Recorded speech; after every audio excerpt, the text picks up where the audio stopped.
for joining us. I guess for those of us who don't know you, who are you?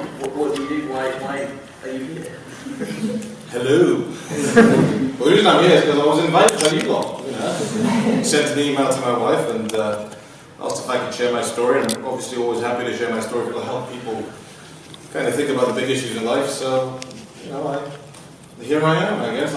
If you look at me, I'm not from these parts. I'm from Africa. I was born in Zambia in '76. We lived there for a couple of years, then moved to Kenya, spent a couple of years there. My dad's Kenyan, my mom's Zimbabwean. They met in a hospital, fell in love. My brother came along then, and I came along 2 years after. So I'm 2 years younger. In fact, I've always been 2 years younger, actually. We then moved to Zimbabwe, which was a country called Rhodesia. Who are the history students here, by the way? So you know what I'm talking about, right? So Rhodesia was a British colony for many years. Until, I guess you could say, until the mid-60s. A guy called Ian Smith, who was the Prime Minister at the time, ruling a white minority government, and then there was a thing called Unilateral Declaration of Independence. And that basically led to, I guess you could say, Rhodesia being not a colony anymore, so to speak. And then there was guerrilla warfare that lasted maybe a decade or so, and then a guy called Robert Mugabe came to power in 1980, and that's when we arrived, after all that had happened in the 70s. Parents split up at the same time, so around about 1980. My mom went to Harare, the capital city of Zimbabwe, and then my dad settled in Bulawayo. He joined the big hospital there.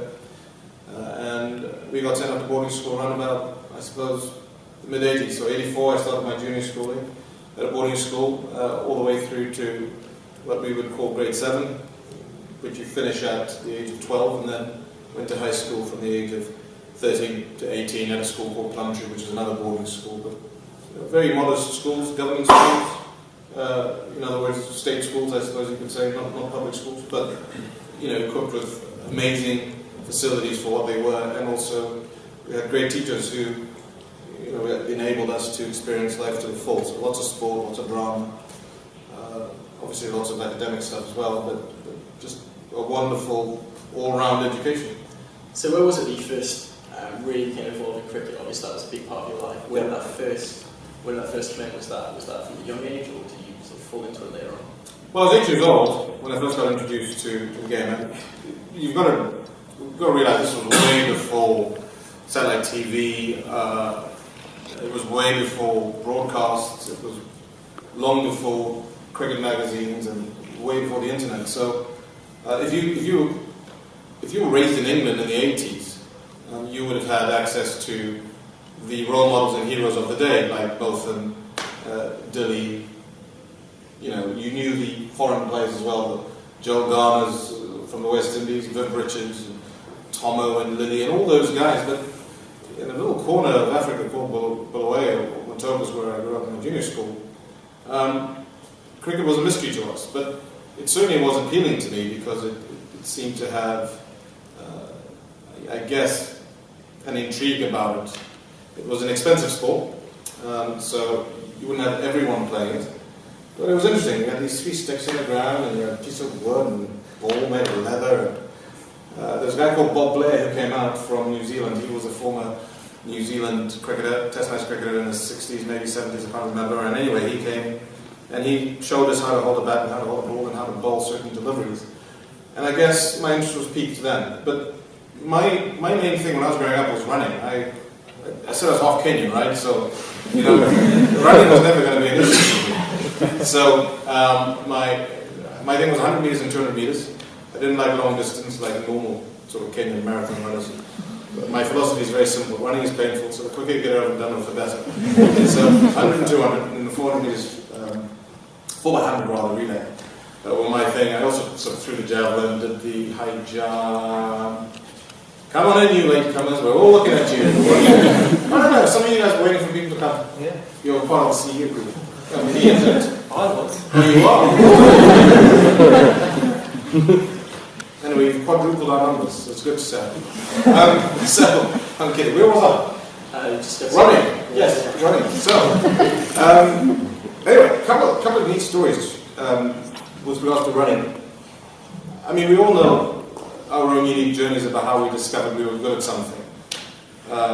You've got yours of the first person who told you you could really dance or swim or whatever. And for me, it was really my brother. I raced him to the ice cream man once wearing flip-flops. I don't know why I looked at my feet there, but anyway, flip-flops. And I beat him wearing flip-flops. And I remember brother's bigger and older than me by 2 years, so he was quite surprised that I won.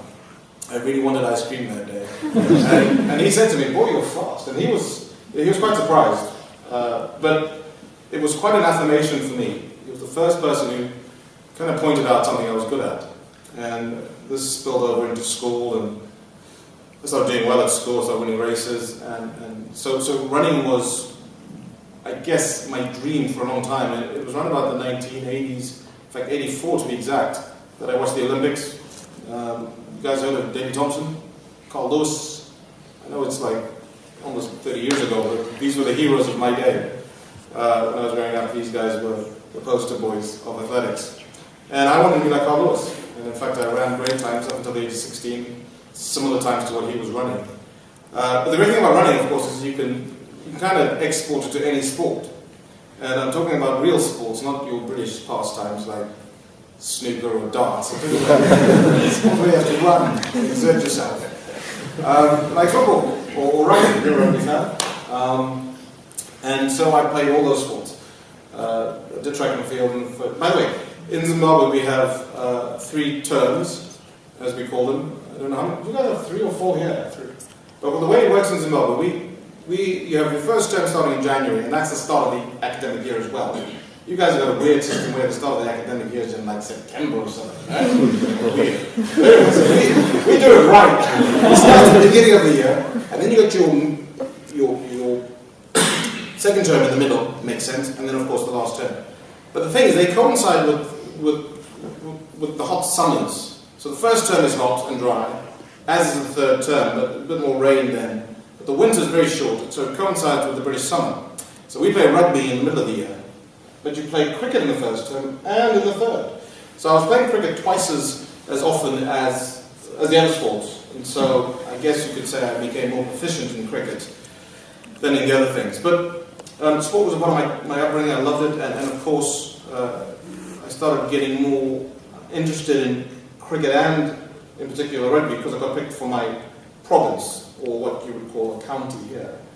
And that was at under 12 for rugby and cricket. And I got picked for the Zimbabwe under 12s national side as well, school side. So from a young age they identified that clearly I had some potential. My thing was I could bowl very fast. I was very inaccurate, although I could bowl fast. They used to say of me that when I bowled, because I was so inaccurate, even I didn't know where the ball was going. But I thought if I don't know where the ball's going, how in the world will the batsman know? So I just bowled fast and hoped. And that brought success some of the time. And at the age of 17 and 18, again, I got picked for the national side, province and then national side. And so that was my stepping stone to play for the national side. My athletics fell away when I was 16 because my coach left the school. And the rugby kind of fell away as well because I got rather injury prone and I was a skinny man. By my late teens, I wasn't muscly enough like you to play. What position do you play, by the way? 10. Well, oh, he's just being fancy. 10. Playmaker, right? I think that's fine to be. Well, yeah. Did you do the kicking as well? No, I'm terrible. You're a fly off who doesn't kick. You play for the first team? No. I can understand why. I'm kidding. Anyway, let's go. Now you've pierced my roots. I mean, could you tell me, I guess I'm not there, but what is it like to play for a national team or something? What is it like to run the country? Well, I made my debut when I was 18, so I mean, I'm guessing some of you are probably early 20s, and some of you may be 18, 19, I don't know. But you can imagine being thrust into the limelight at such a young age. Again, the reason they picked me was because I was fast. You might say, well, didn't they have any other fast bowlers in the country? Well, actually they didn't. So I that was the reason I picked it. But I was also the first black player to play for Zimbabwe. So I was the darkest face in the room, in the change room. Now, you might ask, what does that feel like? Well, it feels exactly like I feel tonight, actually, looking around. Although I see you there, brother. I see you there in the middle, too. But I was first black player, young sometimes well. I made my debut in '95. So it was a very historic moment when I played for the first time. There was a lot of pressure because I was making history. Zimbabwe had an all-white side up until that point. I mean, other sides had a black player, so West Indies were, it wasn't a new thing to cricket, but it was massive in Zimbabwe because traditionally it had been a white sport. Now, I just need to sort of fill you in. And again, I'm not being patronizing. I just appreciate not everyone understands the history of Zimbabwe, or Rhodesia as it was then. But Rhodesia being a segregated country meant that generally races didn't mix that well. You didn't generally go to the same schools. You certainly didn't live in the same suburbs. It wasn't quite apartheid South Africa, but it wasn't too far off it. So what that meant is generally black people, Asian people, didn't play cricket because the club system was very elite and was closed off to them. You probably couldn't afford the kit, you probably couldn't afford the subscriptions, and worst of all, they probably wouldn't let you play. So once independence came, this all opened up. And it, of course, took 15 years for the first black players like myself to come through. And the reason for that is we went to schools that were now integrated prior to 1980. You had white schools and you had black schools. Generally, cut it down the middle. And so it took a long time for maybe 3 or 4 or 5 years after independence for kids like me to start playing cricket. And then, of course, at the end of our schooling, we were the first wave. So, historic moment, Mugabe was on the ground, the world's media was paying close attention, and I then went on to be a hero, a zero, a hero, and a zero. Let me explain. When I walked onto the field, I walked onto the field to a standing ovation, because most of the crowd would obviously have understood the significance of the moment. This was huge. So they gave me a standing ovation, so I was a hero. I hadn't bowled the ball, and I was a hero. I then went to zero, because my first delivery in cricket was 4 wides down the leg. If you know anything about cricket, it's not very good. I then went back to hero because I got a wicket with my third delivery. A batsman called Syed Amla. He was a very decorated batsman, actually fantastic opening batsman for Pakistan. I had him caught down the leg side. It wasn't a great delivery, but he tipped it, so I was on my way as a wicket taker. And then I went back to zero, because what happened next was I got called for throwing. Now, throwing is when you bowl with a bent elbow with straight knees.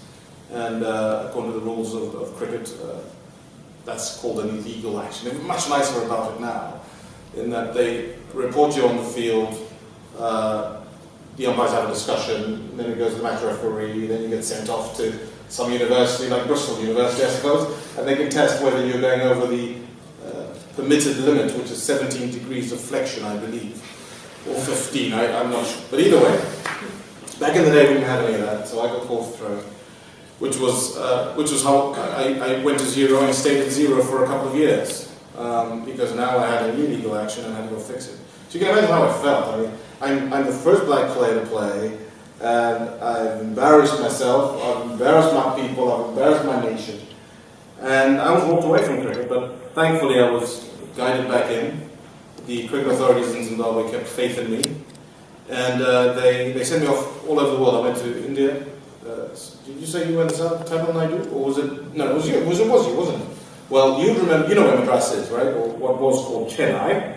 Well, I spent some time in Chennai there for about 3 weeks with a man called Dennis Lilly. Anyone heard of Dennis Lilly?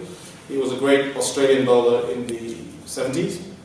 And another man called Joel Donnan. He was a Somerset, tall, fast bowler, played for the West Indies as well. So they helped me sort of work on my technique and get more legal. I wasn't quite 100% legal, although I played another match in '96. I then went off to Australia, spent some time in Adelaide, at the Australian Institute of Sport.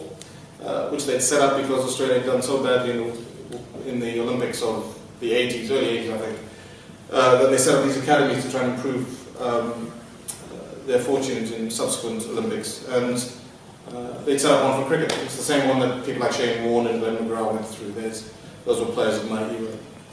And then I went to spend some time in South Africa at the academy there. They had also set up an academy in Johannesburg. And after 3 years, I kind of came back. It was, I suppose you could say, the real beginning of my career from 1998 to 2003.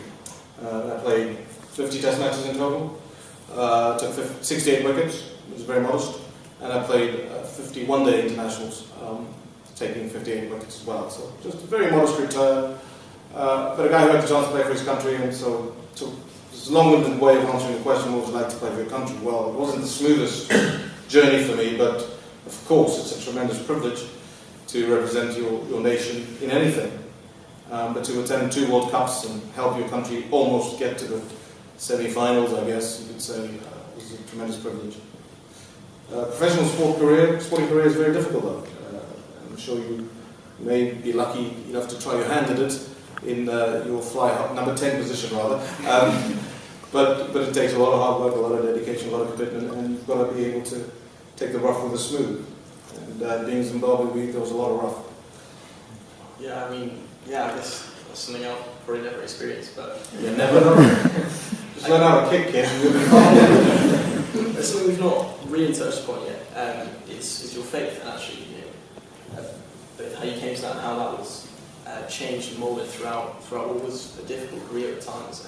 So first of all, I guess, how did you come to faith, and then how did that, sustain you, how did that become downwards, how did it grow stronger as you went through your playing career? Yeah, well, I guess it all started when I was a little boy, and I guess I don't think my journey is too different to any other human being born on this planet. It sort of begins with a sense of intrigue at this place we call the universe. It sort of cries out the question, where did we come from? And of course, it didn't take me long to realize that it's an important question that polarizes people. You've got pretty much 2 camps, really. You've got the people who believe we exploded out of nothing, and you've got the people who believe that there's a divine being who created everything. And I really wasn't sure what to believe for a long time. And I was always flummoxed by the most simple of questions, which was, which came first, the chicken or the egg? And I don't know about you guys, but even after a university stint, I'm sure it still sort of makes you scratch your head. It certainly does, to me. Because it's one of those questions that, we just really can't answer for certain. No one was there, there's no CCTV of the moment. All we've got is a universe that's here. We've got to determine who made it or how it came to be. And we've got to sift through the various, I suppose, explanations that we get. And I was confronted by both worldviews in junior school and in high school. And probably in high school is where things came to a head, really. But let me just say, in junior school, I went to a boarding school where we had compulsory church services every Sunday. We had assemblies, and in those assemblies and church services, we would hear about a God who created us, who made everything perfect, and then there was a fall, and that fall led to sin and death and pain and destruction and everything that we describe as bad and dark about the world.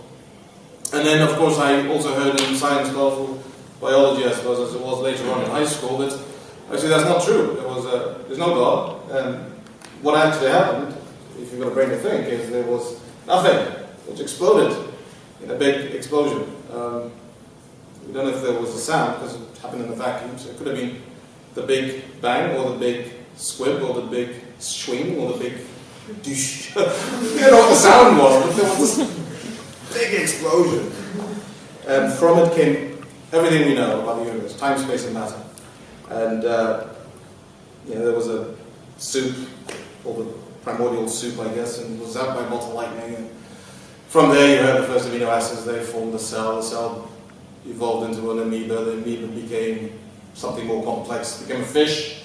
The fish decided he didn't want to stay in water. He wanted to walk on land, because apparently all life began in Africa.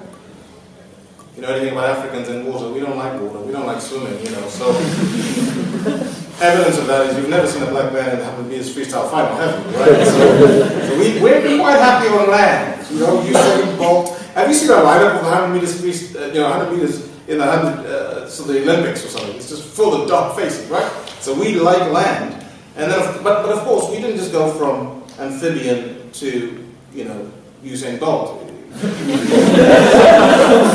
We went through a gorilla somewhere, So your great grandparents were monkeys, So something like that. And the story that is not the scientific explanation. I'll be honest. I'll put my hand up, but it's something like that. Am I right? And let's be honest. Both of those explanations just sound bizarre. Nothing exploding, and here we are. All this complexity, all this beauty we see around us, all this symmetry. Or God says, let there be light, and there's light, and let there be darkness, and there is.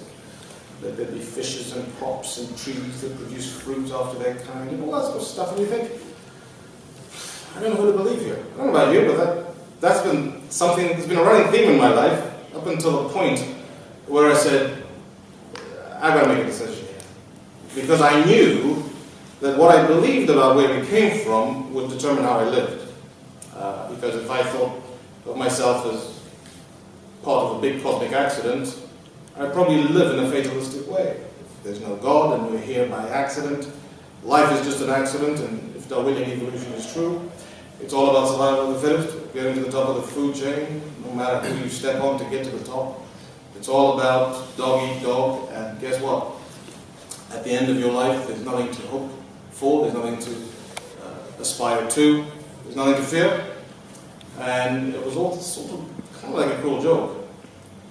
There's no cosmic justice, guys like Hitler and Mugabe get away with it. There were just too many things that just didn't make sense in my mind that we just burped out of nothing. Listen, the story of God creating everything also has its issues. The first being that you've got to have faith to sort of buy into it. And what happened for me in my journey of faith was basically brick by brick, my story was built. So first of all, I had the curiosity about asking the question, what if there is a God? I mean, what if the story is true? What if he did create everything? And what if he has actually hidden himself in a realm that's invisible to us? And what if life is just a test? So in my teens, I started to see the behavior of my peers changing. In junior school, I went to school with a bunch of wonderful guys, and went to high school, and those wonderful, cute little 12-year-olds changed overnight. And oftentimes it was because they had determined that they didn't believe in God anymore. So their voices broke, they hit puberty, they started swearing, they started drinking, they started smoking, started sleeping around, all the things that you were told to be careful of when you grew up. And so here I am at the crossroads thinking, I can see that there's possibly a link between the rejection of God and the lifestyle you live. But I also knew, hey, if I actually open the door for a God to exist, man, I've got to behave myself. So it was kind of, I guess, at the crossroads that I decided to reject both. And I kind of went straight down the middle and decided that maybe the easiest thing was to buy into yoga. Anyone heard of yoga? I'm sure you have. So I bought a book called Teach Yourself Yoga. Seriously. I was looking for answers, kids. Come on. So this book, Teach Yourself Yoga, it was they all these wonderful poses you're supposed to. Do you guys know what I'm talking about? Yeah. All the women know, yeah. They know. Because the guys are like, hey, I'm not getting that position. But there's the cobra, and there's the lotus position. And the guy who's had his growth spurt, forget it. You're not sitting like that. But so those exercises, the physical things, I just knew I probably do. Come in. Whew, you guys are pushing it, man. But do come in.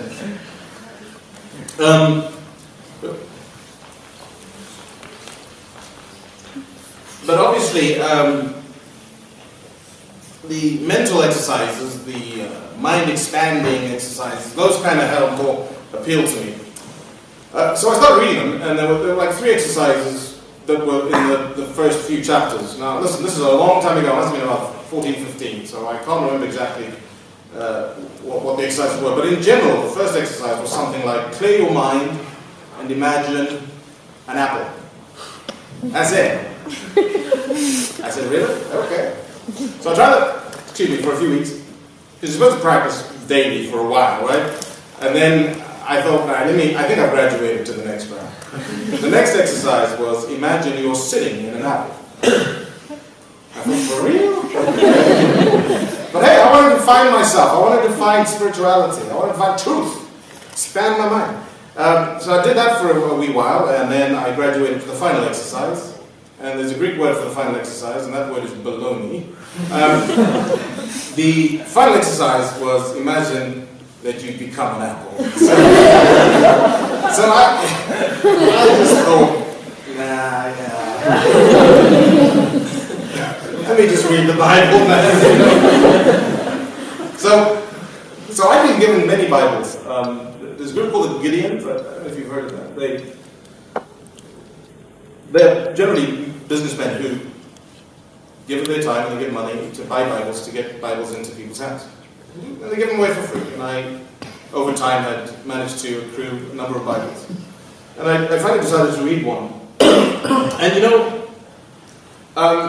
welcome. Do come in. I'll wait for you to be seated. This messes up the video edit, doesn't it? But anyway, one of the things I'll say is I think we have a lot of presuppositions and preconceived ideas about the Bible until we actually just check it out. When I started reading it, I started to, start to understand what it was all about. The great thing about the Gideon's Bible, they used to give us these little things. It was just New Testament and Psalms. And near the front or the back, I can't remember, there's a little section for things to do with life issues. So, they'll give you a scripture if you're bereaved. They'll give you a scripture if you're struggling with temptation, or whatever it is. And I started to find that those little scriptures were really helpful in my life. And of course the door, just because I allowed it to be open, started to, I suppose, allow a little more light into my life. And all of this resulted in my growing, I suppose, positive view of church. Up until then it was something I was compelled to do. I had to go to church. It was what the school tradition had done and said. And yet I was starting to own it. I was starting to listen a bit more. I was starting to get more intent during the services. And the most incredible thing started to happen. I suppose I started to see life slightly differently. In other words, if it was true what I was hearing from the pulpit, then I wasn't an accident that was hurtling through space on a spinning ball. I was actually made in the image of God. There was a real creator who was interested in me, who knew me, who understood my struggles. He knew my history, knew my past, he knew my future. And he was interested in me, personally. I mean, that's quite a thing to realize. I mean, it dawns on you. It opens up a whole lot of possibilities. So I eventually went to a Christian youth camp, invited by some friends. They'd been working on me for many years, inviting me to all sorts of things. I'm sure some of you have been invited by that kind of friend. And eventually I went to pay 250 quid, or dollars back then, in Zim, and I had a blast. I really did. It was fantastic. We had a lot of fun and games, abseiling, water skiing, stuff I'd never done.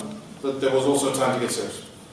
And they would talk about issues that young people would deal with in growing up. They would talk about issues of temptation, issues with how to deal with exam pressure, all the practical stuff you deal with as a kid.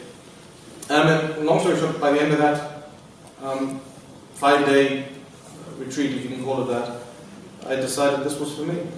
And so I converted, if you will. I said a very simple prayer, asking the God of the universe to come into my life, to reveal himself to me if he was real. And it did happen. I didn't know it at the time. But by asking God to come into my life, it obviously led to my committing my life to God, and therefore that meant church meant a lot more, and I grew from there. I got a bigger Bible, the Old Testament, and started to read that, and then grew from there and joined the church when I left school. And throughout my career I was still practicing in a sense that if we went on a tour, I would always write ahead to churches to let them know I was coming, and I'd love to just catch up with other Christians, that sort of thing. Now, to sort of answer the second part of your question, how did it sort of affect my life as a cricketer? I suppose you'd say that my faith was very much a leveller, because professional sport is up and down, as you can imagine. When you win, you have the heights of euphoric joy because it's what you do. You're paid to play, and when you lose it kind of sucks, you know. And if you, I guess, if you get your sense of importance from the highs, when you hit the lows, it can make for very dark valleys. And when you hit the highs, you can, by the same token, the pendulum swinging the other way, you can drink yourself silly to celebrate. So I always found that my faith throughout my career kept me very well grounded and gave me the right perspective on life, in that winning wasn't too important to me. And I think, you know, if you look at the extreme of that, is they are sports people who've done everything they can to win. They've taken drugs, or they've cheated. You've heard of people who are involved in match fixing in cricket, even in football. I don't know about rugby. Rugby's been pretty... But there's Bloodgate. Remember Bloodgate? I mean, there's also, you know, the thing is, if winning becomes too important to you, you can do immoral things. And one of the things about my faith is it kind of made me look at my sport, which was what I did. It didn't define who I am, which is my job, in a very balanced way. And of course, there was terrible disappointment. There were times when we could have made it through to finals, and because of a few miscalculations, for example, we got knocked out of a tournament, which... In fact, twice it happened. One is the World Cup. If we'd scored 32 more runs, if someone had just done the maths, you know, we would have seen a semi-final place in the World Cup of '99, which was held here, which would have been huge for Zimbabwe, absolutely massive. Because who knows what would have happened in the semis? We could have been in the final. Now, it's probably unlikely, but that's the kind of disappointment that's hard to take. But again, like I said, being a believer, I understood sport isn't everything. Anyway, does that sort of answer? Ish? Yeah, I mean, yeah, that sounds so interesting. I mean, I guess the thing that many people will remember you for in your career was the events of the 2003 World Cup, when, for those of you who don't know, Henry and some of his teams was Andy Flower as well, wore black armbands to sort of symbolise the death of democracy in Zimbabwe. I mean, you've spoken a little bit about your feelings about Mugabe and you know, the lack of integrity he appears to have in leadership. You know, how did your faith influence that decision? Was that decision influenced by faith, or do you think you would have taken that decision anyway? Well, a couple of things. And this is a long story, but I'm going to try and be brief. Andy Flower, by the way, if you follow cricket, you'll know he coached England up until 5-0 whitewash last year. But fine cricketer. He was my captain a couple of times when I played for Zimbabwe. And of course, probably one of the more successful coaches England has had, up there with Duncan Fletcher. Another Zimbabwean, incidentally.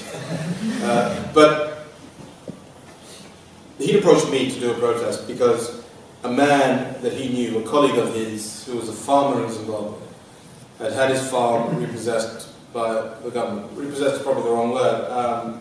Invaded by war veterans. Now, I appreciate you guys are like 18, 19, 20, 20 something. This happened 13 or so years ago, maybe even more, maybe 99, 2000, so some of you would have been 5 or 6 or 7. So it may not ring a bell unless you're studying history, or, you know, I mean, you can go on YouTube and see some of the footage, I'm sure, that was captured at the time. But for the sake of history, let me just maybe rewind and set the stage. Robert Mugabe came to power in 1980. Remember that? He then ruled, he has ruled since then as the only leader Zimbabwe's had. So he's been in power for 35 years, if my maths is right, which I think it is. And during that time, a few things have happened that are very unsavory. A few atrocities happened in the early 80s.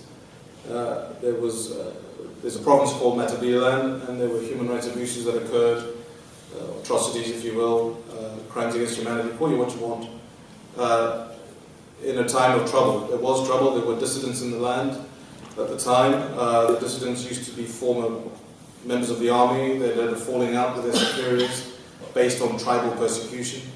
They went to the bush to destabilize the government. The government sent militia to find them, The dissidents weren't legends. They killed 800 people themselves. They weren't angels. But the militia who were sent to catch the dissidents killed 30,000 people, it's estimated. So there's something wrong with that picture, if you ask me. It's kind of like the police killing more people than the bad guys. Do you know what I mean? It's just like, dude, this doesn't make sense. And later on, fast forward, anyway, that was a sad part of Zimbabwe's history. And no one was brought to account because there was an amnesty around about 86, I think, which pardoned anyone who was involved in any of the atrocities, whether they were guilty or not. Then in the mid-90s, a lot of stuff happened in Zimbabwe that exposed corruption. Ministers, for example, were caught up in a scandal called Willowgate, where they would purchase cars using government money and sell them in the open market and pocket the profits. Some people were caught over that, and I think some ministers lost their posts. I was very young, I can't remember, but I do remember the scandal. So corruption became an issue. In fact, corruption is an issue throughout Africa. If you've ever been to Nigeria, you'll know what I'm talking about. It's a very... the checks and balances that exist in the West just don't exist in various places in Africa, so it can flourish. And this is another faction. And then around about 97, 98, 99, something like that, there was a thing called the internet being birthed. Believe it or not, there was a time when it didn't exist. But it was this thing where if you got a computer, you could dial in to an exchange, and it used to have a modem which you plugged into your landline. It made these horrible noises, and it connected to a computer, and you were connected to the world. And you could go to a website called Google. This is 95, 96, 97, and it was just a page, just a blank page. No Gmail, no maps, nothing. But you could put in a little search term, and you got results. So the first time in my life, without having to go to a library, I could type in Robert Mugabe human rights abuses, and I could get 10 websites that had documented things that had happened. And so that was my political awakening. That's when politically I started to educate myself. I will say that in the early 80s, you remember when I mentioned these soldiers going around and committing atrocities, we used to live in Matabeleland, which is the province that a lot of this stuff happened. And so as a result of that, we had teachers who would carry guns at night. We had distant gunfire at night sometimes. We had curfews in place, so we had to be back from the big city if we played sport there by a certain time. So there is a memory of the time in my mind that piqued my curiosity. So that when this internet existed, I could go back in time now at the age of, say, early 20s, and as a mature adult, kind of figure out what was going on. And as you can imagine, some of those stories churned my stomach. Later on, I met a politician who was a human rights abuse lawyer at the time, a human rights lawyer rather, and he gave me a dossier put together by the Catholic Commission for Justice in Zimbabwe, which detailed some of the victims of the atrocities, sharing their testimonies. And it was just, again, hair-raising stuff. Around about 98, we got involved in a war in the Democratic Republic of Congo. There was a guy called Kabila who was in charge, Laurent Kabila, I don't know how you say it, I'm not French, but that was his first name. And he subsequently got assassinated, but he asked Mugabe for help. And so we sent, we means Zimbabwe, sent a lot of our soldiers to go and fight in a war that lasted a number of months, if not 2 years, costing us something like $1 million a month to be there. So Zimbabwe being a poorish country, it affected the economy, as you can imagine. That made things more expensive. And people started to feel the pinch. And then there was a very special group of people called the war veterans who were now really suffering. A lot of them weren't educated. They didn't have the privilege to go to university. Many of them were young and fought in the war for independence. So they hadn't necessarily, after fighting the war, gone back into normal civilian life. And so they basically came to Mugabe and said, hey, what did we fight for? We've got no homes, we've got no land, we've got no property, we've got nothing. What are you going to do? In a nutshell, Mugabe allowed them, shall we say, to go onto the land and take it by force. Justifying that by saying that the land was taken from black people way back when through trickery, which is true. Anyway, long story short, this of course, caused great destabilization because it wasn't done in a free and fair way, and it wasn't a willing seller, willing buyer policy. It was just, hey, take the farms. And so this resulted in this man, Nigel Huff, Andy Flower's friend's farm being taken. Have I sort of filled the gap in for you? Is that okay? Right, so he's now come to Andy and he said, you guys cannot play in the World Cup of 2003 in good conscience without challenging what's happened in this country. There were many people all over the world, journalists in fact, for years writing that it was wrong for Zimbabwe to be allowed to play test cricket with all the stuff that was going on, especially with regards to the farm being invaded and also the victimization of people who joined the new party called the Movement for Democratic Change. Many of them political opponents of the ruling party were thrown in prison, beaten, tortured, you name it. And so, cutting a long story short, this man said to Andy, you guys, you have to speak out against it. And so he said to Andy that we should boycott the World Cup, the whole team. Andy came to me as a senior black player and he said, can you get the other players of colour to join you? So that was myself, of course. There was a guy called Douglas Hondo, another guy called Tatenda Taibu, and another young man called Dion Ibrahim. They were very young. I thought it would be wrong to influence the younger players in the side to do something as drastic as boycotting a World Cup, or indeed standing up against the government.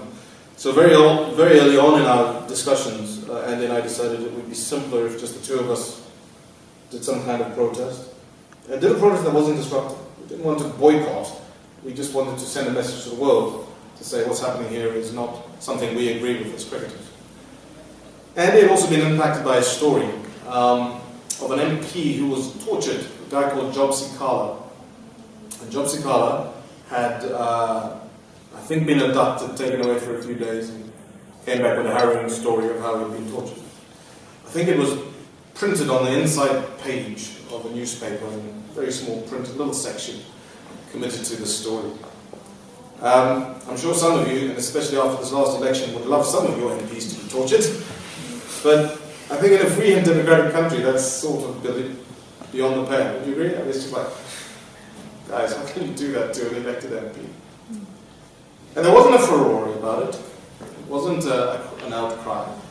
It was almost like business as usual. This is the kind of thing that happens in Zimbabwe. In addition to all sorts of things like elections in which you have people claiming to be intimidated to vote for a certain party, or indeed people who are outright brutalized to vote for a certain party. So those are the two things, I guess you could say, that motivated Andy. Andy will probably write his book when he's ready. I don't want to speak too much for him. But from my perspective, there was a political. And there's also my faith, which of course was linked into an orphanage I was asked to be patron of. And what happened was, it wasn't an orphanage in the sense that kids would live at this orphanage. It was more that kids who were on the streets would be taken off the streets and given a place to go to school and be given food supplies to take home, and home being extended family that we could find. A granny, an aunt, someone who could take care of the kids. And to try and lighten the burden with that extended family by giving them supplies. Well, I got involved with them, and after this one feeding day, I was driving home, and I was just struck by, because it was away from the capital city where I lived. It was about an hour and a half or so. And I just remember thinking, this is so immoral, that the government was still involved around about the time when all this was happening with the war in the Democratic Republic of Congo. So you can imagine our budget every year had a huge chunk of the money from our GDP going towards defense, which was an unjustified war in a sense, because a lot of people who were involved in the war were becoming rich through the war, because Kabila was given kickbacks in the form of diamond concessions and physical diamond concessions. So there were a lot of people getting rich through the war, many of them in the army, and it was just wrong for me to see. I just thought, this is so immoral. Very little goes to the vulnerable people in society, widows, orphans, just like the Bible suggests we should pay attention to them. And I remember playing golf on this one golf course called Sun River, beautiful golf course, and in the distance was the hills. And there were some new houses going up, and I kept asking, whose house is that? Oh, it's some minister. Whose house is that? Well, it's another minister. And there was just a sense of indignation in it. It's like, come on, guys. You don't get into politics to make yourselves rich so you can build yourself villas and mansions. And I guess that's what kind of kicked me over the edge. I read the Bible one day, Isaiah 1, verse 17, it's in the Old Testament, and it says, "Contend for the widow and the orphan, rebuke the oppressor." You don't have to be a rocket scientist to work out how that could have been significant to me. And so I decided to speak out. And so, over a period of a month, Andy Flower and I decided that an elegant way of making a protest was to wear black armbands as symbols of mourning the death of democracy. And to write a statement as well, which, again, you can find on the internet if you type in Olonga Flower black armband statement or something like that. You should get an archived copy of it. And so we wanted to let the world know we disagreed. We wanted to let the world know they needed to pay attention to what was happening in the country. Of course, Zimbabwe's in a different place now, but back then it was a country in turmoil. There was a lot of lawlessness going on. In fact, in 2001, I think, we went on tour of the West Indies, and the first farmer got killed, a man called Martin Olds. We were in the middle of a test series against the West Indies, and that news filtered through. You can imagine how shocking it was. And the floodgates opened. There have been many farmers killed since then.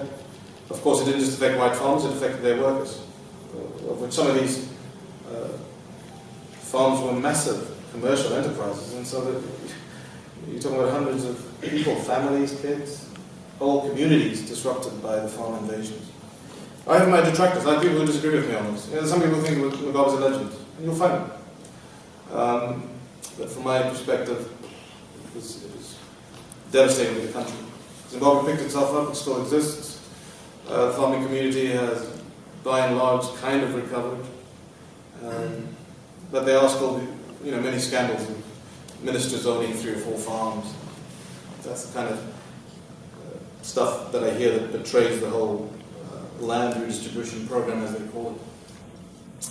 So anyway, this is a long story, but to cut it short, after doing the protest, the ramifications were that I got death threats, and I had to leave the country in the midst of the World Cup after we got through to South Africa. There's a story in that, but hey, for the sake of kind of wrapping it up, I ended up coming to this country in 2003 in May, settled here, and I've been here ever since. So what are you doing now? I mean, I'm talking to students. Is this your career, or what are your interests and pursuits at the a bit of music, a bit of singing. I make tools for people in the pro audio industry, or people who want in the pro audio industry, people who want to be in the pro audio industry. Anyone involved in music tech here? No? You're all uncultured, are you? I'm kidding. Anyway, what I do is some of the guys who came earlier would have seen some of my crazy work. I basically go to places that have high-end gear, and I sample them, and I package them in a way that people who want to mix an album at home and make it sound as good as the professionals do in studios that are worth £100,000, you can get a good result. So it's all digital cloning, basically. But it's a digital thing, so you can get the sound of a very expensive piece of hardware, like an equalizer that costs £5,000, for a fraction of the price. Namely, like a pound. or less. Fractions of a pound. But the thing about music is it's all about tones. And so I capture the tones and offer them to people. Not the whole machine, And the equalizer, for example, is very flexible. I'm not trying to give you every setting. Just the sweet spots. So I do stuff like that. I also, I did public speaking, of course. I play a little bit of cricket for my local village club. Just a batsman. And I bat according to the MCC batting technique of 2015, which is close your eyes, swing and hope. That's not part of the MCC manual, just for clarity. But it seems like the way people play 2020, that's the way it's going. I'm a dad, got 2 girls. 5 years old almost, and 3 years old almost. And got a wife, obviously, to have the kids. And we're going to Australia in a few months, so this is sort of a time of transition for us. But I've got a lot of interest. If you take a full interest in, I paint a little, I do oil paintings and acrylics, and sketch a little bit, and Just trying to go through the list. I just do lots of random things. Jack of all trades, master of none. I found myself unemployed as a former cricketer, has been, so I had to do something. And I just discovered that doing a lot of interesting things was much more interesting to me than doing one thing. So I do lots of things. Do you ever regret your decision? I mean, you said you had death threats, that kind of thing. Was there ever a moment when you thought that you made a mistake? I mean, that question comes up a lot, as you can imagine. I always compare it to a strange thing. It's like having a baby. Not that I've had a baby, my wife did, but it's kind of like, it's the wrong question. You know, if you ask someone, maybe even your mom or dad, when they've had a bad time with you, you look like a goody two-shoes, so maybe you're a bad example. but when you've had hardship in life with your kids, and someone says, do you regret having your kids? You'd say no, because that's the wrong question. And the reason I say the wrong question, it's not a question you can't ask, it's a fair question. Is because it suggests, it's kind of a loaded question, because it suggests that there is something to regret in the first place.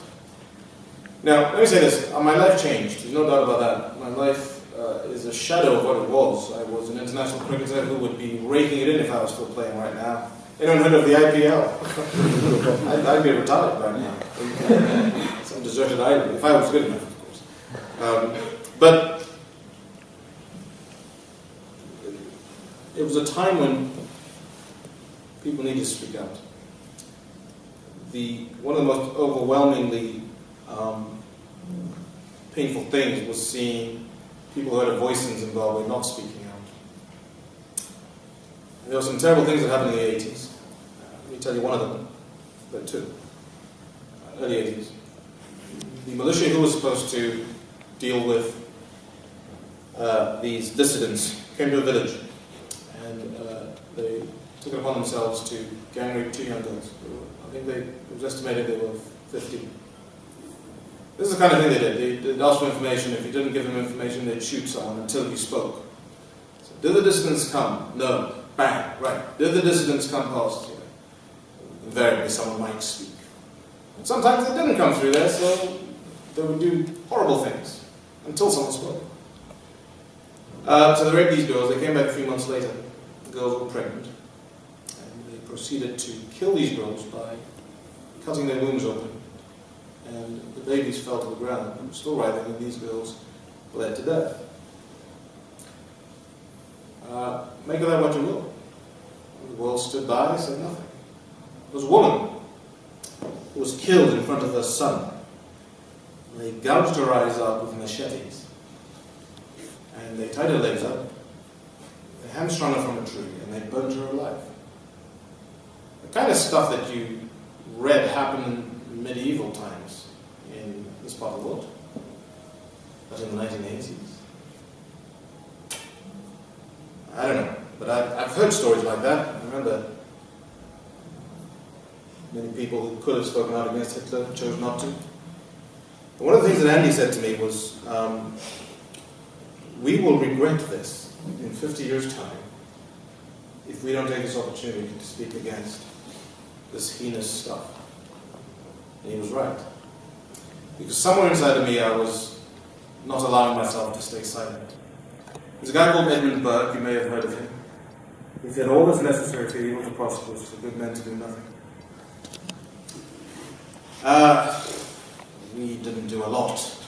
Just wore a black armband and wrote a statement, but we did something.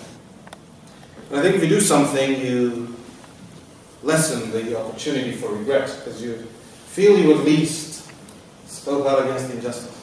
There's a story in the Bible about the Good Samaritan as well. A man is, I guess, mugged by thugs and he's left to die on the side of the road. There are two guys who come past, religious people. Always get the story wrong, but it was something like a rabbi and a chief priest or a Levite or something, and they decided to walk on the other side of the road. Didn't want to deal with this pain they saw on the other side of the road. But a Samaritan comes along, probably the most unlikely person to stop, because I think historically they had tensions, ethnic tensions, but he does, he stops him. Loads the man on his donkey, he bandages him up, he takes him to an inn, or a place of treatment back then, a hospital, and he pays for the guy's treatment there and then, and also any future payment to be sent to him as a bill. An extraordinary story. And the reason why that story was told by Jesus was a man came and asked Jesus, what is the greatest commandment in the Bible? Well, how can I inherit eternal life? And Jesus said, keep all God's commandments. He said, which one? All of these I have observed since I was youth. He says, love God with all your heart and soul and strength, and love your neighbor as yourself. And the Bible says the young man wanted to justify himself, so he said, who is my neighbor? So Jesus tells a story of this guy who's got nothing to do with him, who's lying in a ditch, bleeding to death. Well, who's my neighbor in my world? In Henry Olonga's world, who's my neighbor? Well, it's the guy in Zimbabwe who's been beaten by the police and doesn't have a voice. It's the disenfranchised voter who can't express their right to vote for the party they want to be in power. It's the MP who's been beaten up and gets a little footnote in the paper. It's the person who's told they won't get food aid unless they vote for the ruling party. It's the widow who doesn't have a voice to represent them. I feel you all. But you kind of get the picture, right? So hopefully when I get to the end of my life, maybe that's a moment of clarity for me. I can look back and say, look, I didn't change the situation in Zimbabwe necessarily, but I did something. I didn't stay silent. And I don't know how much value you can put on that. Maybe I'm overvaluing it, I don't know. But I certainly don't regret it. I think, well, we'll probably move on to some questions now, I think. Good idea. There have been a few. But so, right here, what is your view on Mugabe now? Is it hate? And also, would you ever be able to forgive him? It's funny how so many questions, that's a great question, come up so often because clearly people think alike. But the first thing I'll say is I don't have anything to forgive Mr. Mugabe for because I'm not the one he sinned against, if you know what I mean. I'm not a victim of his brutality. He didn't break any laws that I set. But there's one who's ready to judge Mugabe, and that's God. God will hold all people accountable for the way they've lived their lives and the choices they've made. I am a fallen human being myself. I've made my mistakes. I've screwed up. I've done things I shouldn't have done. I've not done things I should have done. And I know in myself I'm not perfect. So the problem with us human beings is we like to judge horizontally. We look at someone else and say, he's a worse sinner than me, or she's a better person than me. And actually, that allows for us to sort of always have someone below us and always have someone better than us, that we can puff ourselves up with pride. Because we say, oh, I'm so glad I'm not like them. Oh, I'd like to be like them. They're so perfect. The truth of the matter is the Bible makes it very clear, all of us are sinners. We've all messed up. And so for us to point the finger at others and say, well, he's a worse sinner than me because he's killed 30,000 people, that's not quite accurate. God kind of just, it's all or nothing. You're either a perfect person or you're not. And therein lies the dilemma of humanity. No one is perfect. So what has God done? If you know the story, he sent Jesus into the world to die for the whole of humanity. So Jesus died for Mugabe, and he died for me. He died for you, and he died for everyone in this room, so that our sins can be forgiven. So if there's one to forgive, it's him. It's not me. I think it's fair to say Mugabe still must be held accountable by human beings for his actions. I don't think we can't look at him and say what he'd done is tyrannical or evil or wrong. I think we can make those assessments. But I think the judge is ultimately left for God. Mugabe didn't hurt me personally. Yes, I had to leave his henchmen who wanted to harm me. But I've started a new life.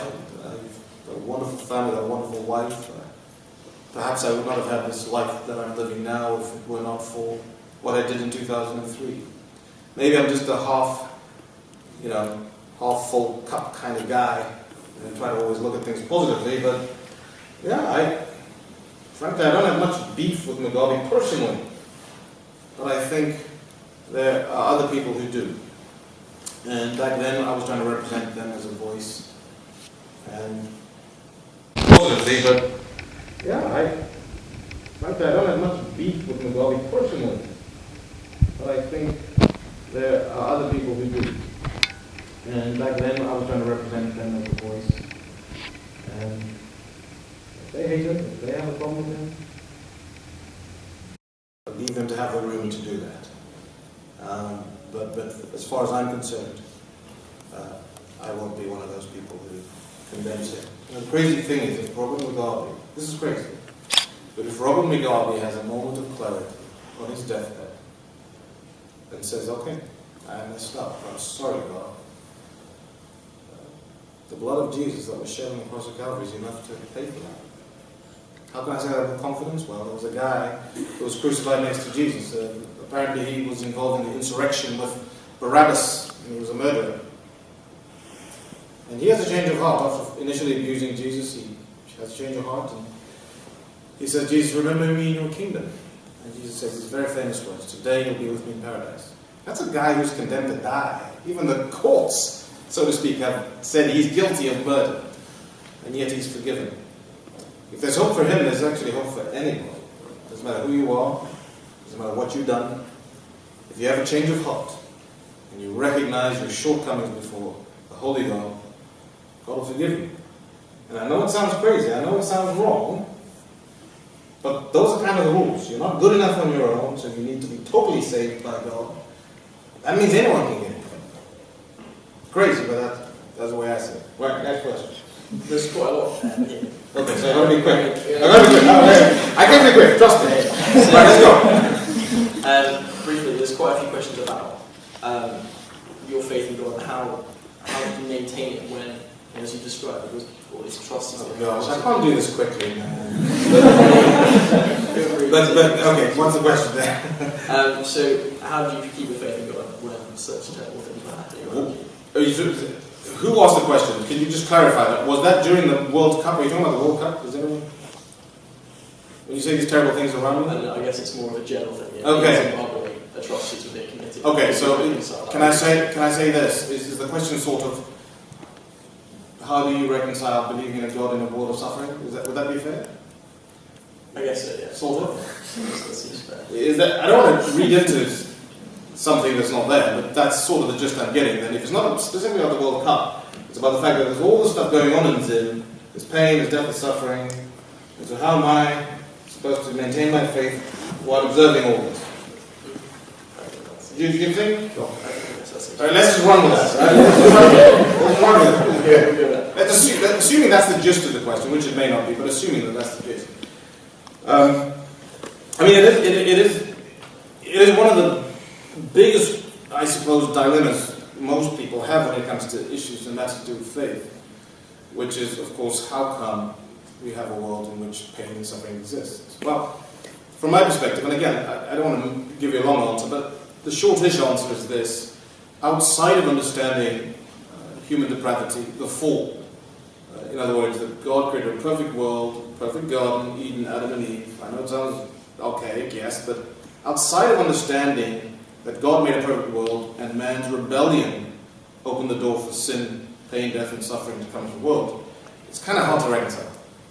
But that's what the Bible says. The Bible says that God made a perfect world in the beginning.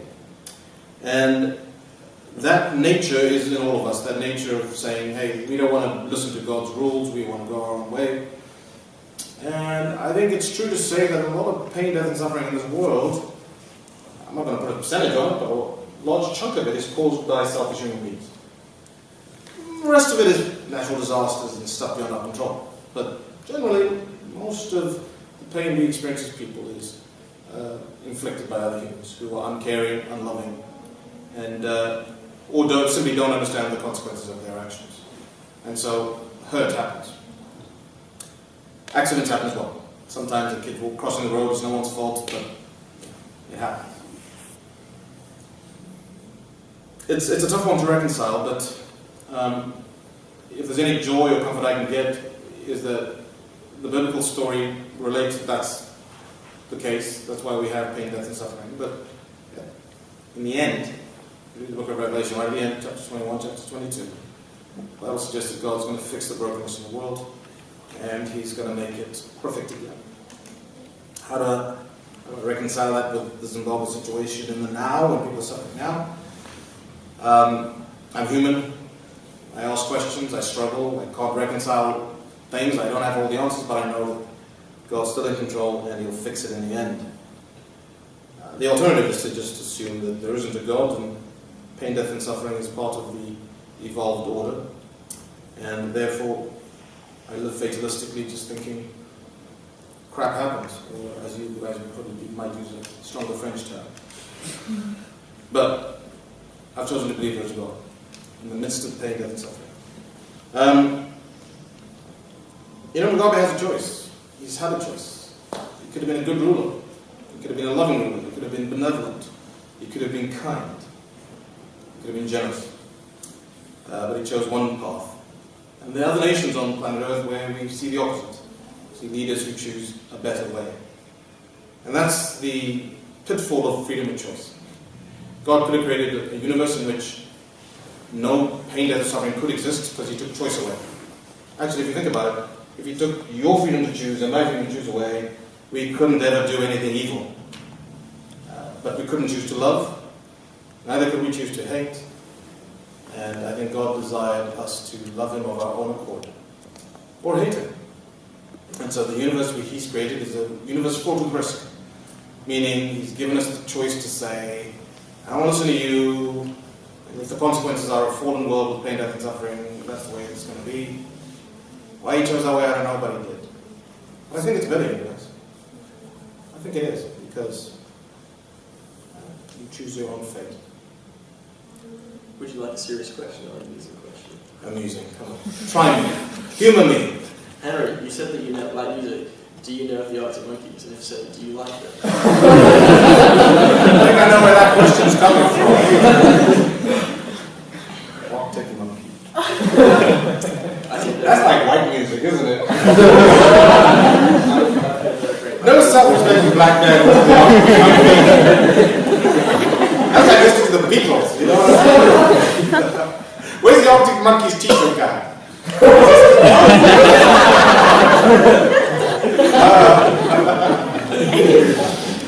No, I have heard of them.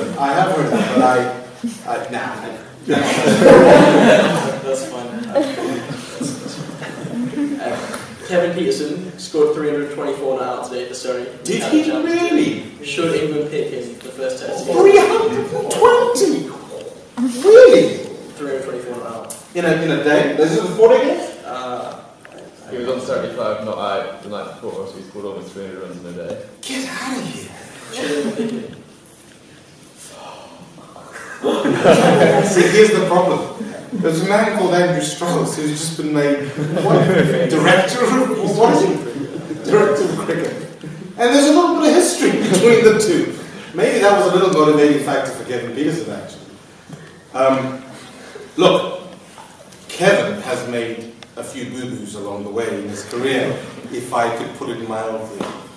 Just about every changing room he ends up in, there's some kind of bashing your head. I think throughout his career, from South Africa all the way through playing in England.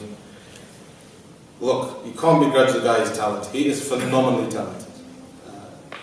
You just kind of wish he had Tendulkar's attitude. Who knows Tendulkar? How many scandals have you heard about Sachin? None. Hey? Mr. India? I haven't. I mean, there was once when he was in South Africa and he was accused of ball tampering. And there was a guy, the match referee was a guy called Mike Dennis.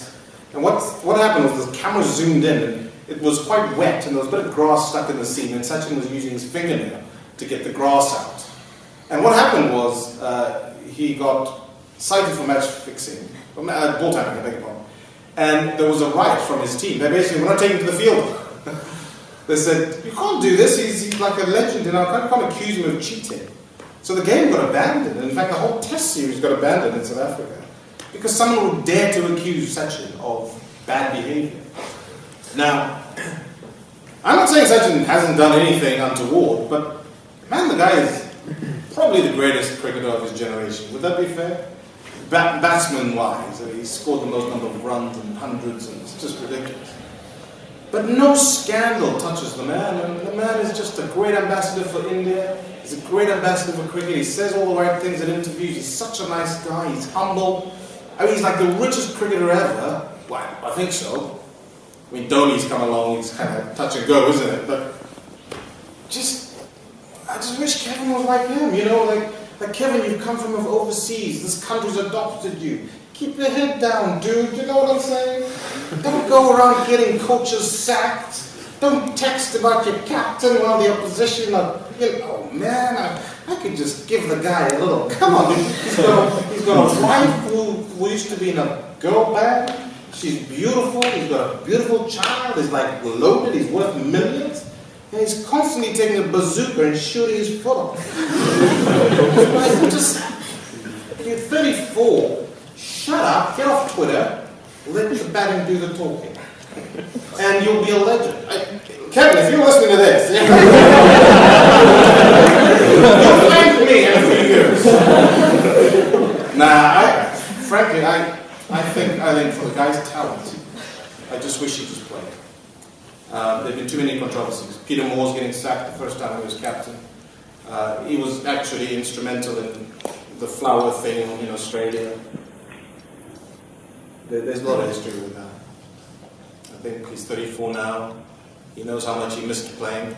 I hope he's learned his lesson. But if I was running England and I wanted England to win against New Zealand and Australia, you'd pick the guy, wouldn't you? Trott's retired. They did okay in the West Indies. We had a batsman who can bat. No disrespect to the rest of the batsmen, but people go to stadiums to watch the guy. I'd let him play. I've changed my mind. I used to think, he's caused too much disruption, but actually, maybe give him a fourth chance.